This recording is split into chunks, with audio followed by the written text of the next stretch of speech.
All right, Shalom. First off, I would like to give all glory, honor, and infinite praises unto Yahawah Yahawashi Rachakodash. Double honors to the apostles and elders of Great Millstone that teach and rule well and labor in 100% doctrine who I learned this truth from according to the Bible. I'm the YAHAWAH WA YAHAWASHI. Shalom to the hopeful elect pushing his truth and our righteousness and his sincerity around the four winds of the earth. Shalom to the sincere believers and to the sincere Akwaf. Okay. This will be a lesson about famine. And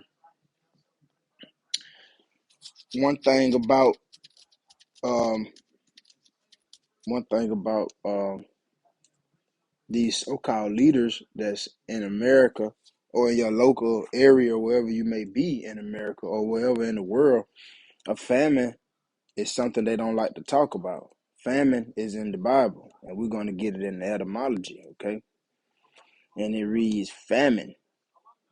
From Old French famine, starvation, hunger, starvation, which is of unknown origin.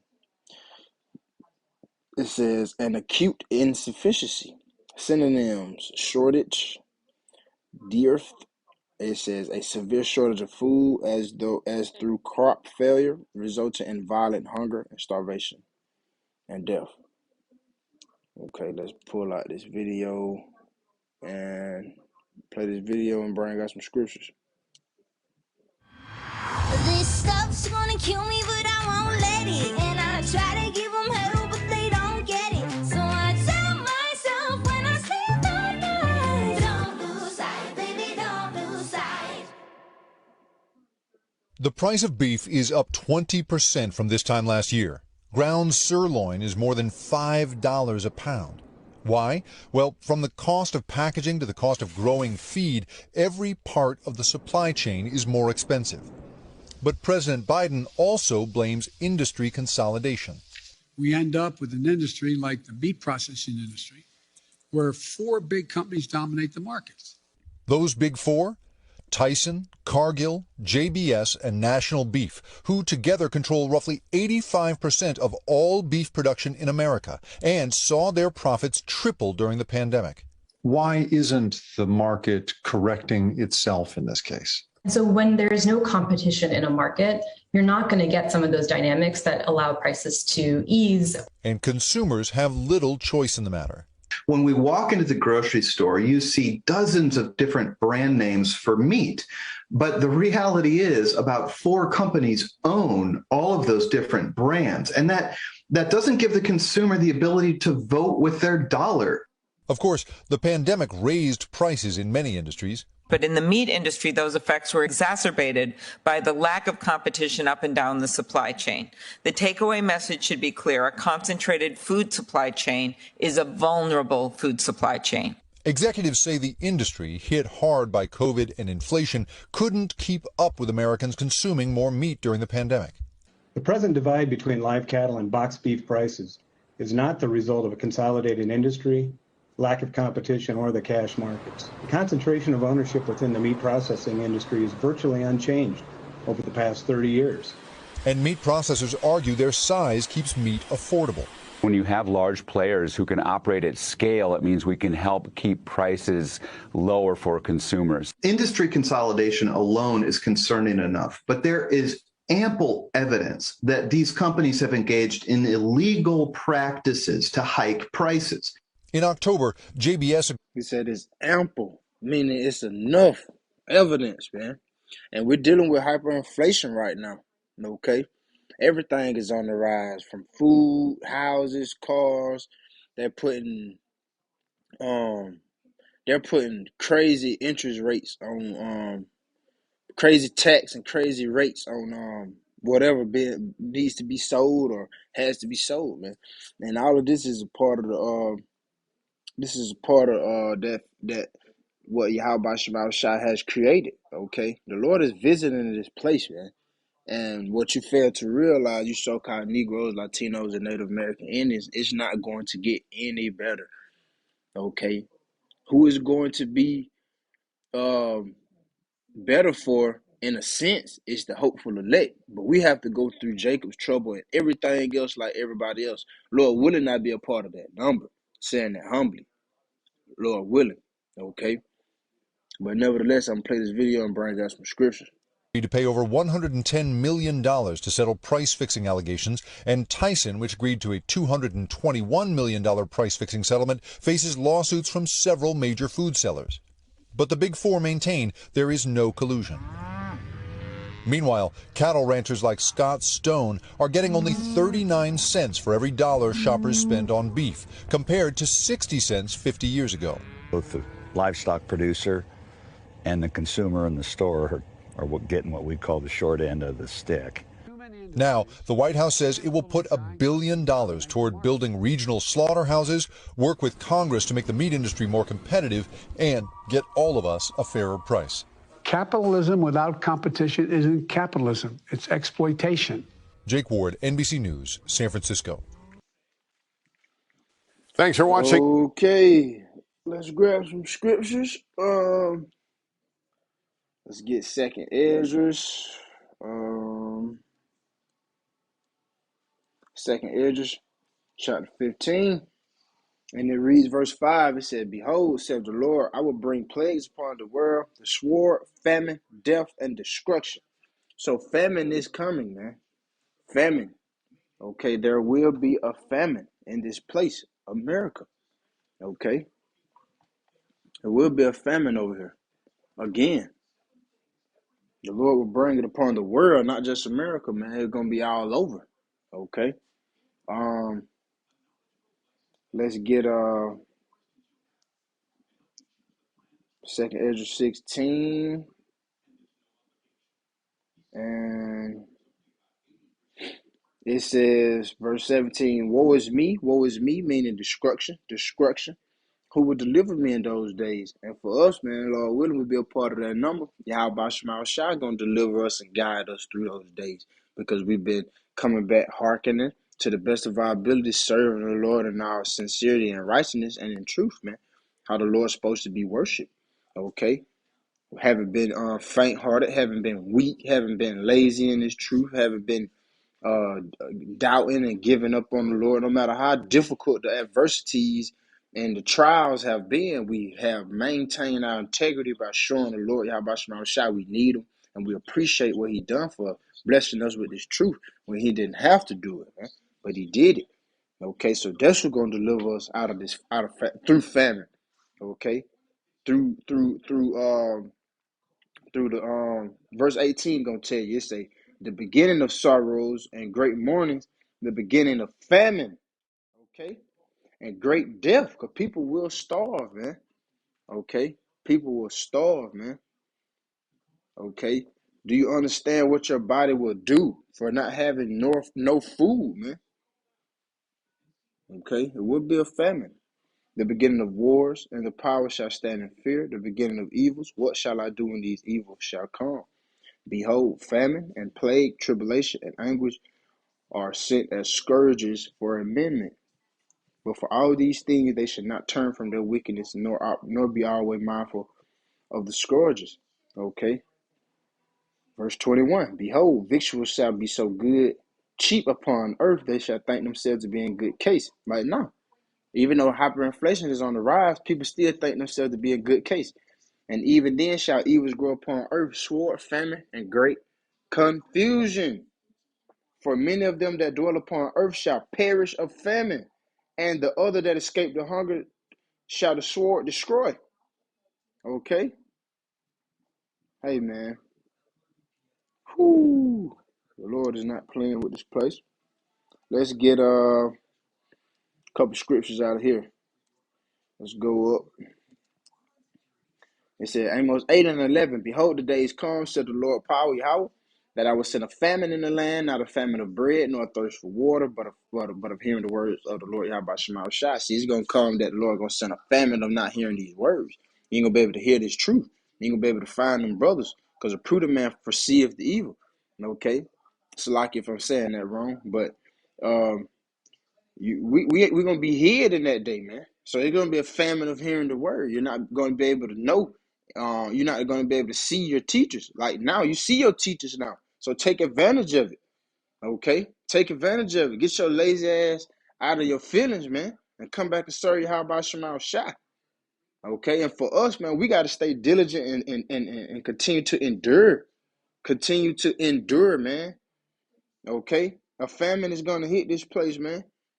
When they present that MOTB, you gonna be able to you won't be able to buy or sell unless you have that mark, man. We're not gonna take that mark. Lord willing, we be a part of that number. Lord willing, the Lord don't let us go that route, man. Okay? Giving us the spirit to cleave unto him, letting the spirit and power of Yahweh Shema Shai overtake us, then Esau, man. Okay? Which is the devil, man. The so-called white man and the so-called white woman is the devil the Bible speaks of. Okay, let's get over Genesis 26:1. It says, then there was a famine in the land beside the first famine that was in the days of Abraham. Our forefathers went through this, man. That's why the scriptures say the things that are written for aforetime was written for our learning, man. We gotta take those accounts serious. Those things happen to our forefathers, and we're gonna go through it again, except that it's gonna be a time like never before this time. Okay, it's just gonna be worse. Okay, but our forefathers went through pure hell, man. The conditions of our forefather, they went through this what we're about to go through, but we gotta do what they did. They cleaved unto the Lord Yahweh Shema Shai. Shalaki, excuse me.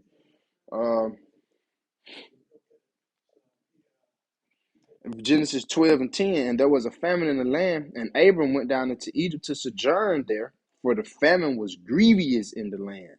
Whew. Hey, Jeremiah 14:15. Therefore, thus said the Lord, Yahweh Shema Shai, concerning the prophets that prophesy in my name, and I sent them not.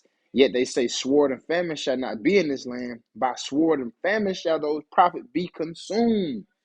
So be careful, you false prophets, man. Man, a lot of people gonna die from famine. Your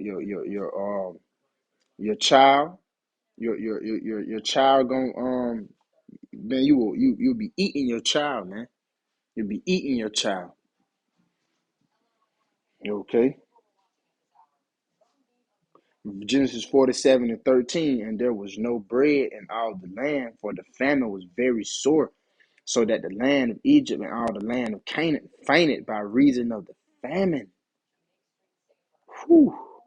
It's finna get real out here, man.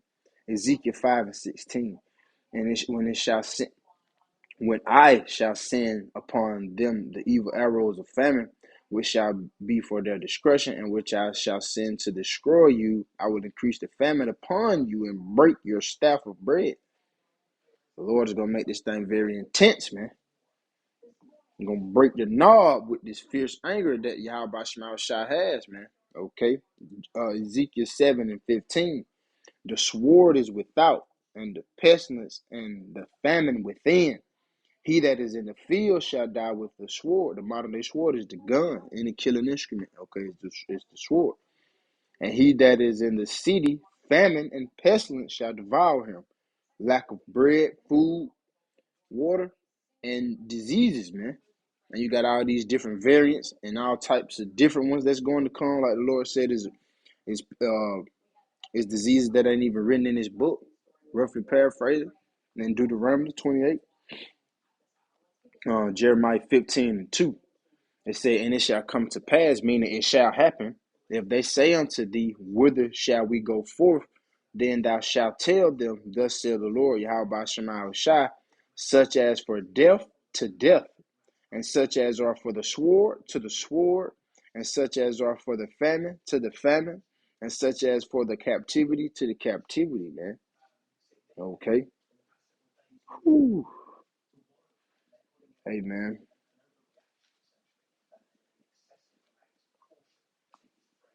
Hey, the Lord is not playing, man. The Lord Yahweh Shema Shai is not playing with Israel. Okay? Judgment shall begin at the house of Israel, man. Let's get is it Isaiah 9? Let me see.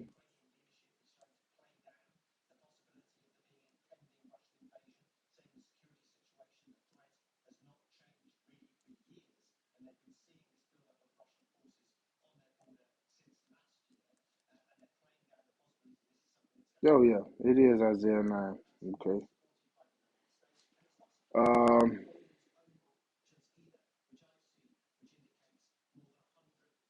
it says, let's see.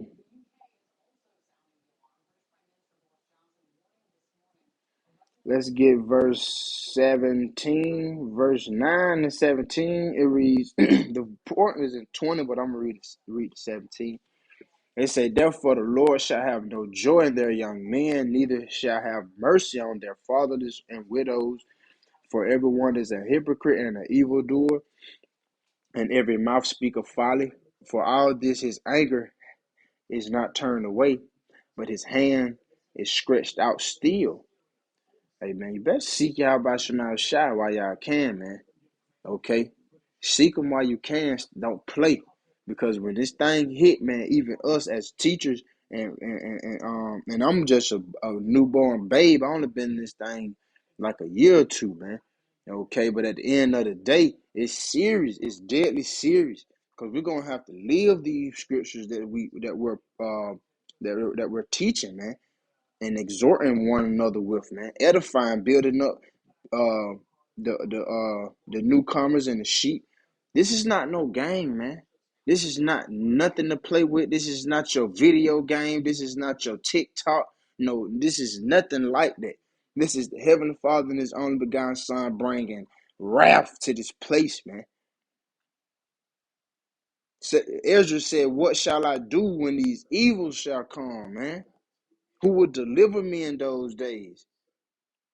This is going to happen. Verse 18, for wickedness, Isaiah 9 and 18, for wickedness burneth as the fire, it shall devour the briars and thorns, and shall kindle in the thickets of the forest, and they shall mount up like the lifting of a smoke. Through the wrath of the Lord, Yahweh Shai of hosts, his meaning armies, is the land darkened, and the people shall be as the fuel of the fire. No man shall spare his brother. And when his famine hit, man, when the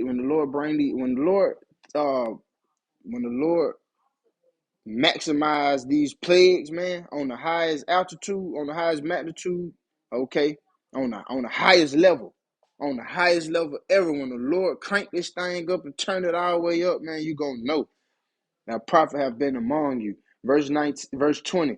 It said, he shall snatch on the right hand and be hungry, and he shall eat on the left hand, and they shall not be satisfied, and they shall eat every man the flesh of his own arm. Okay. Hey, this people gonna eat each other. People gonna eat their children, boil them, eat the other child, eat. Man, it's finna be a time like never before, man. Okay, but guess what? Just to balance out the scripture, just to balance out the scriptures, and this particular lesson I'm making, Job chapter 5 and verse 19, it said, he shall deliver thee in 6 troubles. Yea, in 7 there shall no evil touch thee. In famine he shall redeem thee from death, and in war from the power of the sword. It says, verse 21, thou shalt be hid from the scourge of the tongue, neither shalt thou be afraid of destruction when it cometh. Verse 22 is the point. It says, at destruction and famine thou shalt laugh, neither shalt thou be afraid of the beasts of the earth, man. Okay? The Lord is going to protect the hopeful elect, man. We got to endure and stay rooted and stay grounded, man. It's not about pleasing mankind. It's not about pleasing this man, that woman. No, it's not about that. It's not about that. It's about you getting cleansed, coming back being a new man, putting off that old man and trying to align yourself up with Yahweh Shema Shai by fearing him and keeping the commandments to the best of your ability, man. This is no joke. This is no joke. And they go for me myself, okay? I'm edifying myself as I, Lord willing, be edifying someone else that may come across this video, man. Okay? And with that being said, I would like to close out this lesson by giving all glory, honor, and infinite praises unto YAHAWAH Bahasham, Yahweh Shai, Bahasham, Rachakodash. Double honors to the apostles and elders of Great Millstone that teach and rule well and labor in 100% doctrine, how long the truth from according to the Bible. Shalom to the hopeful elect, pushing his truth and our righteousness and in sincerity around the four winds of the earth. To the sincere believers in the few YAHAWAH, Shalom, Abba Baal, Baba Kasha, Baba Kasha, Baba Kasha, Shalom, Kwam Yasha'Allah, Barak Kal Akim, Abba Baal.